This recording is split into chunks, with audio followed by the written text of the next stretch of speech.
تو انہوں نے کہا کہ کچھ اور بھی میر صادق اور میر جعفر ہیں۔ پھر ان سے پوچھا گیا کہ آپ ان کے نام لیں گے؟ تو انہوں نے کہا کہ میں ضرور ان کے نام لوں گا، ابھی اگر میں اس معاملے پر فوراً کوئی بات کروں گا تو پاکستان کے اندر آگ لگ جائے گی، تو میں وقت آنے پر یہ نام لوں گا۔ اب خان صاحب کا اشارہ کس کی جانب ہو سکتا ہے؟ کیونکہ شیریں مزاری نے جس دن خان صاحب نے یہ انکشافات کیے ہیں، شیریں مزاری نے اسی دن پریس کانفرنس کی، اور اس پریس کانفرنس میں شیریں مزاری نے یہ کہا کہ جو نیوٹرل تھے وہ اصل میں امریکی سازش کی حمایت کر رہے تھے، کوٹ ان کوٹ یہ شیریں مزاری کہہ رہی تھی۔ اب اس کے بعد اسٹیبلشمنٹ کے نمبر بلاک کرنا، یعنی خان صاحب نے آسان الفاظ میں فوجی قیادت کے نمبر بلاک کر دیے۔ اب یہ خبر ہم نے دی تھی کہ خان صاحب کے ساتھ رابطہ کیا گیا، خان صاحب کو ایک خاص مقام پر ملاقات کے لیے پیغام بھی بھیجا گیا۔ اس پر بھی ہمارے کچھ لیگی دوست اور کچھ دیگر دوست کہہ رہے تھے کہ کسی قسم کی ملاقات کا پیغام نہیں بھیجا گیا۔ اب خان صاحب نے کہا ہے کہ ہاں مجھے کانٹیکٹ کیا گیا۔ ہم نے یہ بھی بتایا تھا کہ خان صاحب کے 3 انتہائی قریبی ساتھیوں کو بھی کانٹیکٹ کیا گیا تھا اسٹیبلشمنٹ کے نمائندوں کی جانب سے، لیکن خان صاحب کہتے ہیں کہ میں نے صاف اور واضح الفاظ میں بتا دیا ہے کہ اس وقت تک کوئی بات نہیں ہوگی جب تک الیکشن کی تاریخ اناؤنس نہیں کی جاتی، جب تک الیکشن کی تاریخ سامنے نہیں لائی جاتی میں طاقتور حلقوں سے کسی قسم کی بات نہیں کروں گا۔ لیکن اس کے بعد ہاشمی صاحب ایک ایسا انکشاف خان صاحب نے کیا ہے جو کہ پاکستانی عوام کے لیے بڑا حیران کن ہے، اور ظاہر ہے کہ اگر خان صاحب یہ انکشاف کر رہے ہیں جو کہ پرائم منسٹر تھے، تو اس کا مطلب ہے کہ بڑے کانفیڈنس کے ساتھ وہ اس بریفنگ میں بتا رہے ہیں، اور انہوں نے یہ بھی نہیں کہا کہ یہ کوئی آف دا ریکارڈ میں بات کر رہا ہوں اور اس کو باہر آپ نے نہیں کرنا۔ یہ انہوں نے کہا کہ اس کو آپ بے شک کوٹ کریں، اس کو رپورٹ کریں۔ اور خان صاحب کہتے ہیں کہ مجھے یہ پیغام دیا گیا کہ یہ جو کرپشن کے کیسز ہیں آپ ان پر زیادہ توجہ نہ دیں، دیگر معاملات پر توجہ دیں، یہ کرپشن کوئی عوامی مسئلہ نہیں ہے۔ اب یہ کیسے عوامی مسئلہ نہیں ہے ہاشمی صاحب؟ یعنی اس ملک کے اربوں خربوں روپے عوام سے نچوڑ کے منی لانڈرنگ کر کے اگر شاہی محلات بنائے جائیں، یہ سیاستدان جیسے شہباز شریف کے اوپر 16 ارب روپے کی منی لانڈرنگ کے شواہد موجود ہیں، تو اگر یہ اسی طرح منی لانڈرنگ کرتے رہیں 16 ارب روپے کی، آصف علی زرداری 8 ارب کی جعلی ٹرانزیکشنز کرتے رہیں، تو یہ عوام کا مسئلہ نہیں ہے؟ عوام کا پیسہ جا رہا ہے نا، تو عوام کو پھر سہولتیں کہاں سے کوئی حکومت دے گی؟ عوام کے مسائل کہاں سے حل ہوں گے؟ تو خان صاحب کہتے ہیں مجھے یہ کہا گیا کہ چھوڑیں آپ کرپشن کو، دیگر معاملات پر توجہ دیں، اور یہ جو 10-12 بڑے مگرمچھ تھے جنہوں نے کرپشن کی، جس میں آصف علی زرداری شامل تھے، جس میں شہباز شریف شامل تھے، یہ ان کے کیسز منطقی انجام تک پہنچ جاتے، یہ آج جیلوں میں ہوتے، لیکن ان کے کیسز اس وجہ سے آگے نہیں بڑھ سکے کہ اسٹیبلشمنٹ کو کرپشن میں کوئی برائی نظر نہیں آتی تھی، کوٹ ان کوٹ خان صاحب یہ کہہ رہے ہیں۔ پھر خان صاحب یہ بھی کہہ رہے ہیں ایک اور بڑا انکشاف، کہتے ہیں کہ میرے بارے میں اسٹیبلشمنٹ کی ایک اسیسمنٹ ایسی تھی جو غلط ثابت ہوئی، اور ایک اسیسمنٹ میری اسٹیبلشمنٹ کے متعلق تھی جو غلط ثابت ہو گئی۔ اب پہلے تو انہوں نے یہ بتایا کہ خان صاحب کی اسٹیبلشمنٹ کے متعلق کیا اسیسمنٹ تھی، کیا اندازہ تھا جو غلط ثابت ہو گیا، اور اس انکشاف میں انہوں نے کہا کہ میرا اندازہ تھا، بلکہ مجھے یقین تھا کہ یہ جو اسٹیبلشمنٹ ہے یہ کسی بھی صورت، یہ جو چور ڈاکو ہیں، جو کرپٹ ہیں، جن کو عدالتوں نے سزائیں سنائی ہیں، جن کو عدالتوں نے مفرور اور مجرم قرار دیا ہے، ان کو اسٹیبلشمنٹ کسی بھی صورت واپس نہیں آنے دے گی، کسی بھی صورت ان کو واپس نہیں آنے دے گی، خاص طور پر کسی سازش کے نتیجے میں۔ لیکن میری یہ اسیسمنٹ غلط ثابت ہو گئی۔ اس کا مطلب ہے کہ خان صاحب یہ بھی اشارہ کر رہے ہیں کہ یہ جو لوگ آئے ہیں یہ اسٹیبلشمنٹ کی مدد سے لائے گئے ہیں۔ اس کے بعد خان صاحب دوسرا انکشاف یہ کرتے ہیں کہ اسٹیبلشمنٹ کی ایک اسیسمنٹ میرے متعلق بھی غلط ثابت ہوئی ہے، اور وہ اسیسمنٹ یہ غلط ثابت ہوئی خان صاحب کے بقول کہ اسٹیبلشمنٹ یہ اندازہ نہیں لگا سکی کہ جب مجھے نکالا جائے گا اور جب مجھے معزول کیا جائے گا تو اتنی بڑی تعداد میں لوگ باہر نکل آئیں گے۔ یہ اسکرپٹ میں شامل نہیں تھا، یا اسکرپٹ لکھنے والوں نے یہ اندازہ نہیں لگایا۔ ان کا کہنا تھا کہ یہ میں خود بھی امیجن نہیں کر سکتا تھا کہ اتنی بڑی تعداد میں لوگ آ جائیں گے باہر، اور یہ میں اللہ تعالیٰ کا شکر ادا کرتا ہوں کہ اس 22 کروڑ عوام کو ایک موقع ملا اور یہ قوم میں تبدیل ہو گئے۔ اب ایک تو خان صاحب نے یہ بھی انکشاف کر دیا، پھر خان صاحب نے جنرل فیض حمید کے متعلق ایک بڑا انکشاف کیا، اور یہ انکشاف آپ کہہ سکتے ہیں کہ اس پوری سازش کا نقطہ آغاز تھا اس انکشاف میں جو خان صاحب نے باتیں کی، اور انہوں نے کہا کہ یہ بات درست ہے کہ میں جنرل فیض حمید کو برقرار رکھنا چاہتا تھا ڈی جی آئی ایس آئی کے طور پر۔ اس کی دو وجوہات تھیں، ان میں سے ایک وجہ یہ تھی کہ افغانستان کی صورتحال، جنرل فیض حمید نے افغانستان کا پورا جو معاملہ ہے اس کو ٹیکل کیا تھا۔ جو مذاکرات ہوئے تھے دوحہ میں امریکہ کے درمیان، افغان طالبان کے درمیان، اس میں بھی جنرل فیض حمید شریک تھے، اور سب سے اہم بات کہ جون جولائی میں مجھے اس سازش کے متعلق ابتدائی معلومات مل گئی تھیں، لیکن اسی وقت مجھے یہ پیغامات آنے شروع ہو گئے کہ جنرل فیض حمید کو پوسٹ آؤٹ کیا جائے، یعنی ڈی جی آئی ایس آئی کے عہدے سے ہٹایا جائے اور ان کو پشاور میں کور کمانڈر لگایا جائے۔ خان صاحب کہتے ہیں کہ میں اللہ تعالیٰ کو حاضر ناظر جان کر کہتا ہوں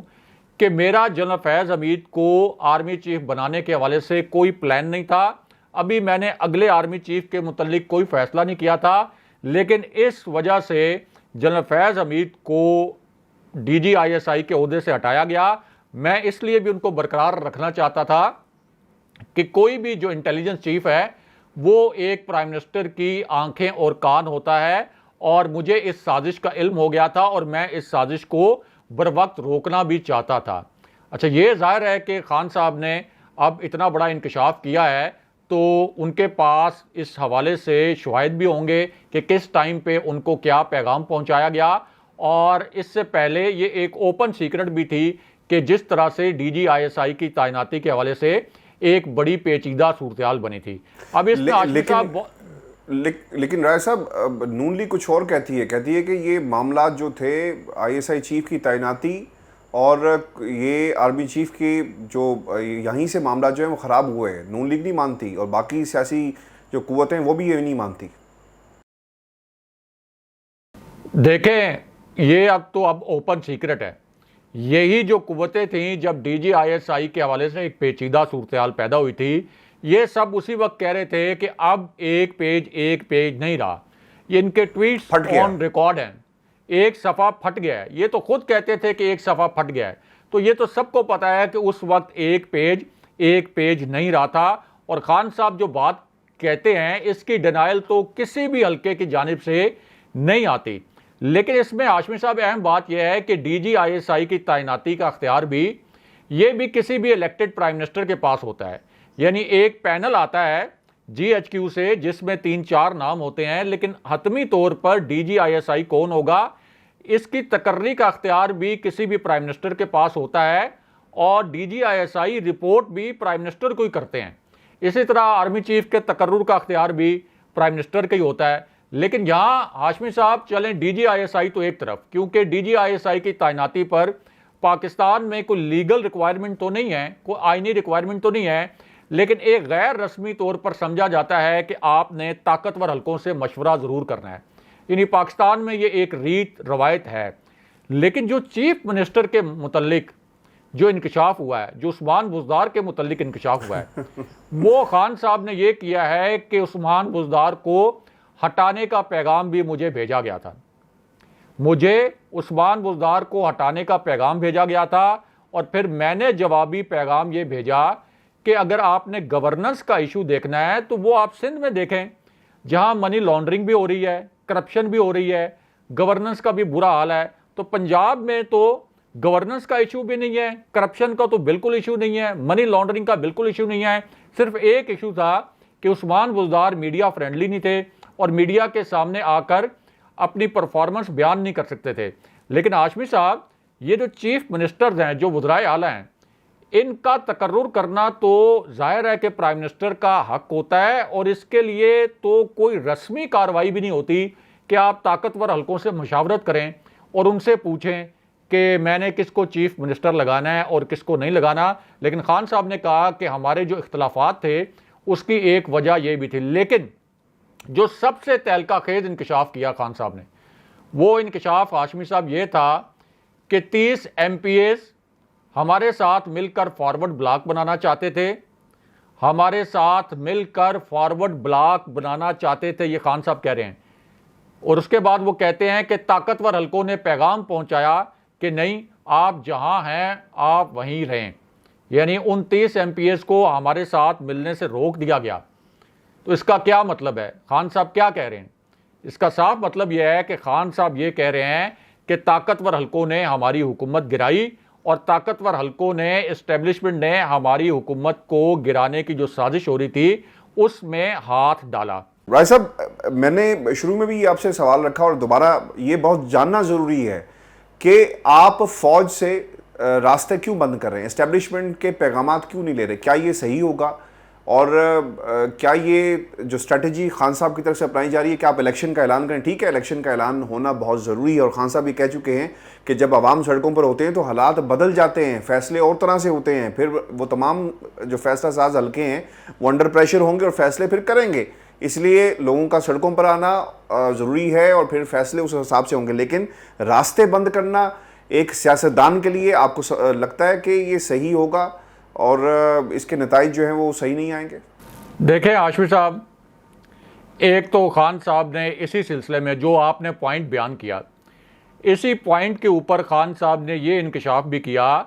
کہ میری army chief general Qamar Javed Bajwa سے جو آخری ملاقات ہوئی تھی، اور اس حوالے سے بھی جب ہم نے خبر دی تھی تو ہمارے کچھ ویورز نے کہا نہیں ایسی کوئی ملاقات نہیں ہوئی، یہ آپ خان صاحب نے تصدیق کر دی کہ جو میری آخری ملاقات ہوئی تھی فوجی قیادت کے ساتھ، تو میں نے ان کو یہ کنوے کیا تھا کہ یہ جو سازش ہو رہی ہے، اگر اس سازش کو نہ روکا گیا تو پھر پاکستان کی اکانومی کولیپس ہو جائے گی۔ پوری بریفنگ دی گئی تھی کہ ہم نے 3.5 سال میں کیا اصلاحات کی، ان اصلاحات کا نتیجہ کیا آیا، کس طرح سے ہماری اکانومی 5.3 پہ ہمارا گروتھ ریٹ آ گیا، ہمارا کرنٹ ڈیفیسٹ مکمل طور پر کم ہو گیا، ہمارے فورن ریزرو بڑھ گئے، ہماری ایکسپورٹس جو ہیں وہ ریکارڈ لیول پر چلی گئیں، ہمارے جو زر مبادلہ کے ذخائر تھے وہ ریکارڈ لیول پر چلے گئے، اور اب ہمارا صحیح معنوں میں ایک ٹیک آف کا مومنٹ تھا۔ یہ ہمارا وہ لمحہ تھا کہ جہاں سے ہماری معیشت نے صحیح معنوں میں ٹیک آف کرنا تھا۔ ہم نے بتایا ان کو، نیوٹرلز کو یعنی اسٹیبلشمنٹ کو، کہ اکانومی کولیپس کر جائے گی، لیکن اس کے باوجود یہ سازش روک سکتے تھے، لیکن انہوں نے اس سازش کو نہیں روکا۔ پھر خان صاحب نے ہماری شوکت ترین والی خبر کی بھی تصدیق کر دی، اور انہوں نے کہا کہ شوکت ترین کو میں نے بھیجا تھا، ایک سوال کیا گیا کہ کچھ صحافی یہ خبریں دے رہے تھے، ہم نے 2-3 دن پہلے بتایا تھا کہ شوکت ترین کو بھیجا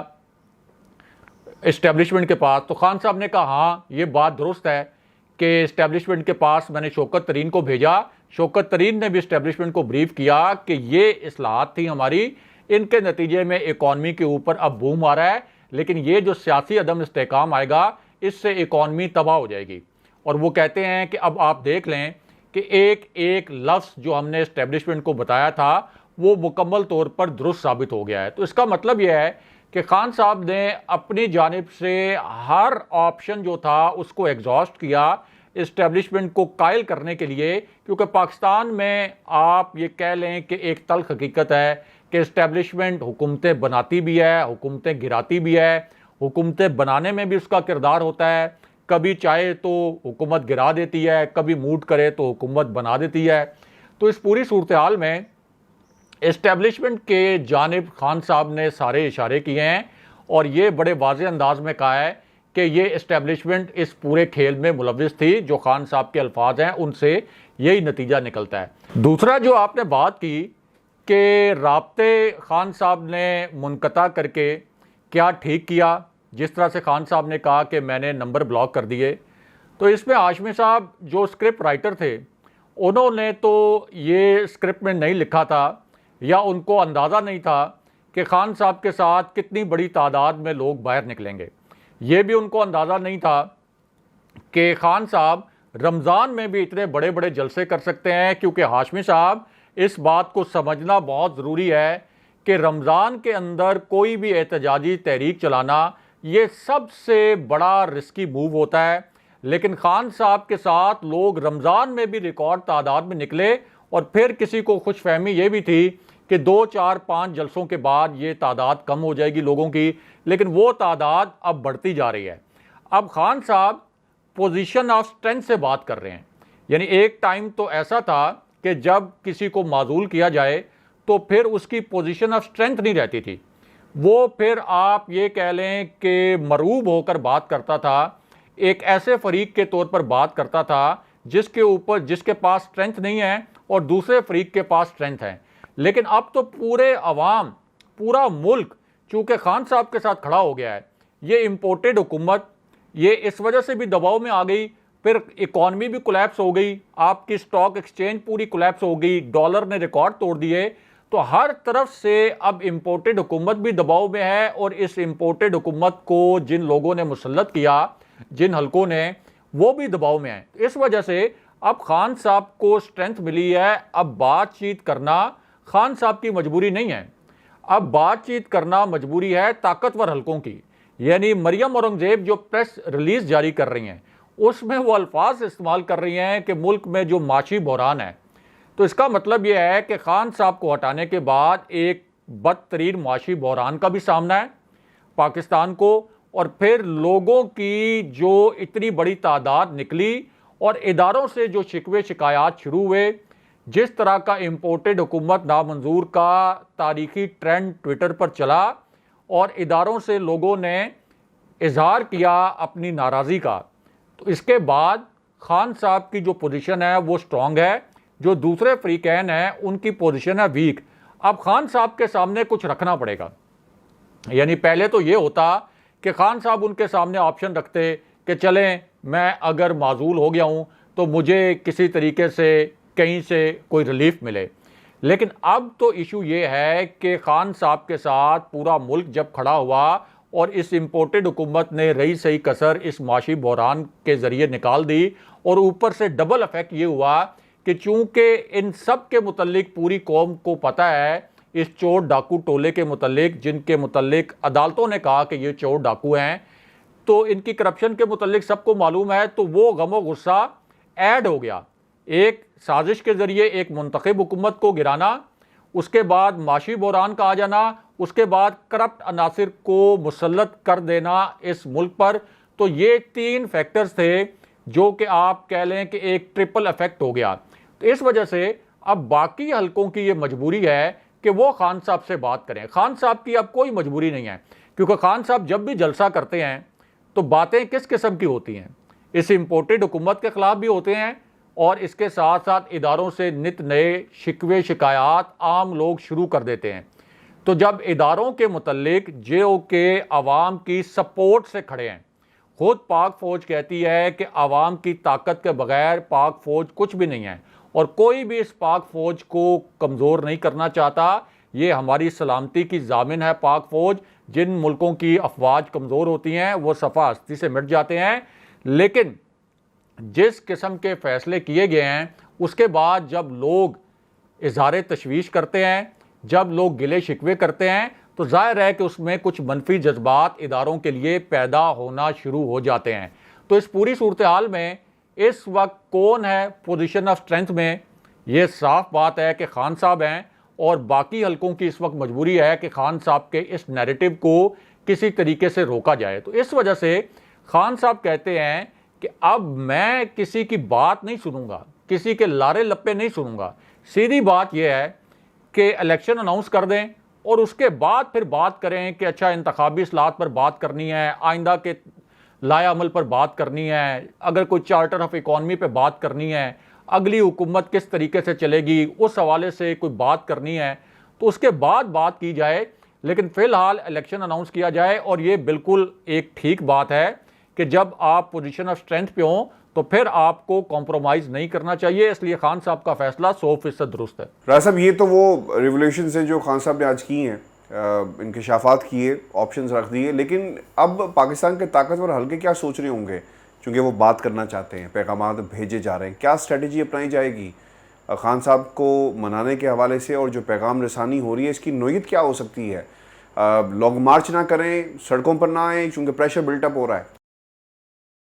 دیکھیں، خان صاحب کو پیغام تو یہ بھی بھجوایا گیا تھا کہ الیکشن کا ایک ماحول تو بن رہا ہے، جس طرح سے خواجہ آصف نے کہا کہ اکتوبر میں الیکشن ہو سکتا ہے اگلے آرمی چیف کی تقرری سے پہلے، اور یہ بڑی معنی خیز بات ہے کہ کیا army chief general Qamar Javed Bajwa کے ٹینیور میں ہی الیکشن ہوگا یا نون لیگ کی کیا یہ ترجیح ہے کہ جنرل باجوہ کے دور میں ہی اگلا الیکشن ہو جائے؟ تو ایک الیکشن کا بہرحال ماحول بن رہا ہے، اور اسٹیبلشمنٹ کی جانب سے ایک پیغام تو یہ بھی بھیجا گیا ہے بنی گالہ میں کہ خان صاحب یہ لانگ مارچ نہ کریں، اور لانگ مارچ کرنا بھی ہے تو اس کو تھوڑا تاخیر کا شکار کر دیں، اور اگر اپنے وقت پہ بھی کرنا ہے تو یہ ایک دن کا ایونٹ ہو اور خان صاحب یہاں پر ایک جلسہ کریں اور جلسے کے بعد واپس چلے جائیں۔ اس کی دو وجوہات ہیں۔ ایک تو وجہ یہ ہے کہ اگر یہ دھرنا دے دیا خان صاحب نے تو یہ اتنا بڑا دھرنا ہوگا اور اتنے دن تک جاری رہے گا کہ یہ اسٹیٹ اس کو افورڈ نہیں کر پائے گی اور حالات بہت خراب ہو جائیں گے، کیونکہ اسلام آباد کو بہت دن تک مفلوج نہیں رکھا جا سکتا۔ دوسرا، اس وقت اسٹیبلشمنٹ کے اوپر ساری انگلیاں اٹھ رہی ہیں، یعنی امپورٹڈ حکومت کا جو معاشی بحران ہے اس کا ذمہ دار لوگ اسٹیبلشمنٹ کو قرار دے رہے ہیں۔ لوگ کہہ رہے ہیں کہ آپ لے کے آئے تھے تو یہ جو معاشی بدحالی آئی ہے اس کے ذمہ دار آپ ہیں۔ اس کے بعد خان صاحب کا نیریٹو جیسے جیسے پھیل رہا ہے لوگ اسٹیبلشمنٹ کے اوپر انگلیاں اٹھا رہے ہیں۔